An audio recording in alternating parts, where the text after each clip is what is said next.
Yassi Pressman, nagbigay ng mensahe para kay Zainab Harake matapos ang kasal nito. Isang engrandi at hindi malilimutang kasalan ang ginanap sa Tagaytay ngayong taon para kina Zainab Harake at Ray Parks Jr. At isa sa mga dumalo sa espesyal na okasyon ay ang aktres na si Yassi Pressman. Sa pamamagitan ng kanyang Instagram account, ibinahagi ni Yassi ang ilang mga larawan mula sa marangyang seremonya na idinaos sa Crystal Palace ng Aquila in the Sky, isang lugar na kilala sa nakamamanghang tanawin at eleganteng ambience.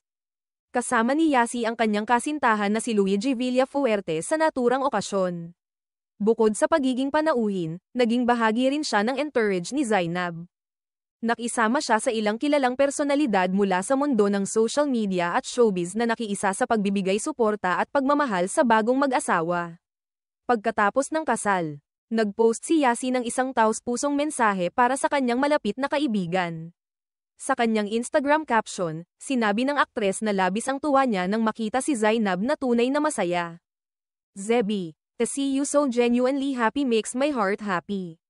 Nakita ko ang mga pinagdaanan mo at pinapalakpakan kita. I admire you, I love you, pahayag ni Yassi. Pinuri rin niya si Ray Parks Jr. sa pagiging mabuting tao at bilang tamang katuwang sa buhay ni Zainab.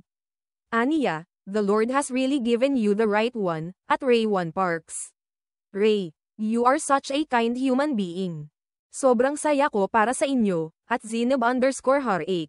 Ang kasal ay umani ng atensyon online hindi lang dahil sa mga prominenteng bisita kundi pati na rin sa kasaysayan ng pagmamahalan ng mag-asawa. Matatandaang naging kontrobersyal ang nakaraan ni Zainab sa kanyang dating karelasyon, dahilan kung bakit maraming netizen ang natuwa nang malaman na engaged na siya kay Ray Parks Jr. Noong Hulyo taong 2024, mula noon ay naging abala sila sa paghahanda para sa kanilang kasal, at ngayong taon nga ay natuloy na rin ito sa isang seremonyang parang isang eksena sa pelikula. Isa sa mga natupad na pangarap ni Zainab ay ang pagsusuot ng isang gown na likha ng internationally acclaimed fashion designer na si Michael Cinco. Isa itong highlight ng gabi. At maraming netizen ang humanga sa kanyang elegansya at ganda habang naglalakad siya sa aisle. Bukod sa kasalan, ramdam din sa event ang malalim na suporta at pagmamahalan mula sa mga kaibigan at pamilya. Ang post ni Yassi ay sumasalamin sa tunay na pagkakaibigan, isang paalala na sa kabila ng mga pagsubok, laging may mga taong handang sumuporta sa iyo, lalo na kapag natagpuan mo na ang tamang pag-ibig. Ang kasalan ni Zainab at Ray ay hindi lamang isang pagdiriwang ng pagmamahalan kundi isang testamento rin ng bagong simula at paghilom.